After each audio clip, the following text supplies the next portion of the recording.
रही है। चर्चा का कारण ये है कि लाखों लोगों को शामिल होने के बावजूद इस जलसे का आयोजन शांतिपूर्ण और व्यवस्थित तरीके से हुआ। इसमें भाईचारे की मिसाल पेश की। और ये जलसा हरियाणा के उसी मेवात में हुआ जहां आज से 99 साल पहले इस इस्लामिक संगठन की नींव रखी गई। अगर आप इन तस्वीरों को ध्यान से देखेंगे तो आपको दूर दूर तक सिर्फ लोगों का सैलाब नजर आएगा। 3 दिनों तक चलने वाले इस जलसे में अलग अलग शहरों और राज्यों से मुस्लिम समुदाय के कई समूह शामिल हुए और इसमें तबलीगी जमात के अमीर हजरत मौलाना साद भी पहुंचे।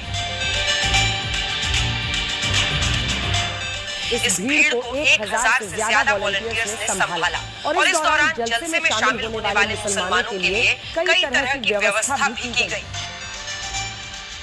बड़ी बात ये है क्योंकि हमारे देश में भीड़ का प्रबंधन नियंत्रण आसान नहीं होता और कई बार इस तरह के आयोजनों में भगदड़ का खतरा बना रहता है।